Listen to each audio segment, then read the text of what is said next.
تو میرے دوستوں، نوجوانوں، بزرگوں، اس حدیث سے صاف طور پر معلوم ہو گیا، واضح ہو گیا کہ سفارش کرنا، قبول کرنا یہ اللہ ہی کے ہاتھ میں ہے، کسی نبی کے ہاتھ میں، کسی رسول کے ہاتھ میں، کسی انسان کے ہاتھ میں، کسی فرشتے کے ہاتھ میں نہیں ہے۔ یہ بات یاد رکھ لو اور توحید کے مطابق زندگی گزارو۔ اس کے بعد قیامت کے روز جزا یا سزا دینے کا اختیار صرف اللہ تعالیٰ ہی کو ہوگا۔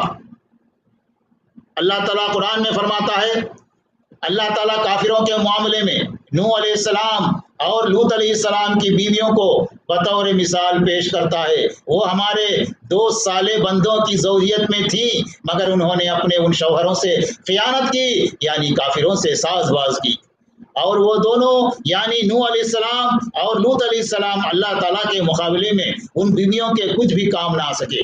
دونوں سے کہہ دیا گیا کہ جاؤ، آگ میں جانے والوں کے ساتھ تم بھی آگ میں چلی جاؤ۔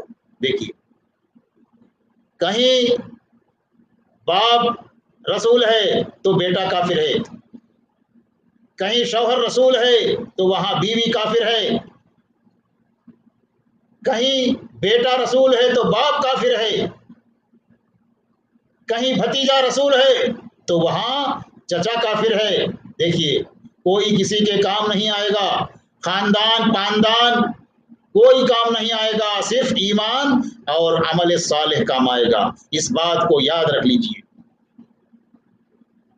محترم سامعین، ابو ہریرہ رضی اللہ عنہ سے روایت ہے کہ رسول اکرم صلی اللہ علیہ وسلم پر جب قرآن مجید کی یہ آیت نازل ہوئی، وَأَنذِرْ عَشِيرَتَكَ الْأَقْرَبِينَ، اے محمد صلی اللہ علیہ وسلم اپنے رشتہ داروں کو قیامت سے ڈراؤ، تو آپ صلی اللہ علیہ وسلم نے کھڑے ہو کر فرمایا، اے قریش کے لوگوں، یا ایسا ہی کوئی جملہ کہا، اپنی جانیں بچاؤ، قیامت کے دن اللہ تعالیٰ کے سامنے تمہارے کسی کام نہیں آ سکوں گا۔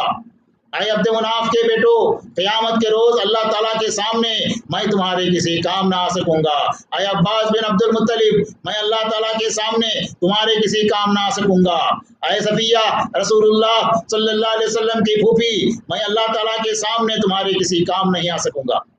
اور اے فاطمہ بنت محمد صلی اللہ علیہ وسلم، دنیا میں میرے مال سے جو چاہو مانگ لو، لیکن قیامت کے روز اللہ تعالیٰ کے سامنے تمہارے کسی کام نہیں آ سکوں گا۔ دیکھیے، یہ ایک رسول، آخری رسول، امام الانبیاء اپنے قریبی رشتہ داروں سے کہتا ہے، دیکھیے میں کام نہیں آ سکوں گا قیامت کے دن۔ آج لوگ جہاں جہاں بھی جاتے ہیں، نہ جانے والے ان کو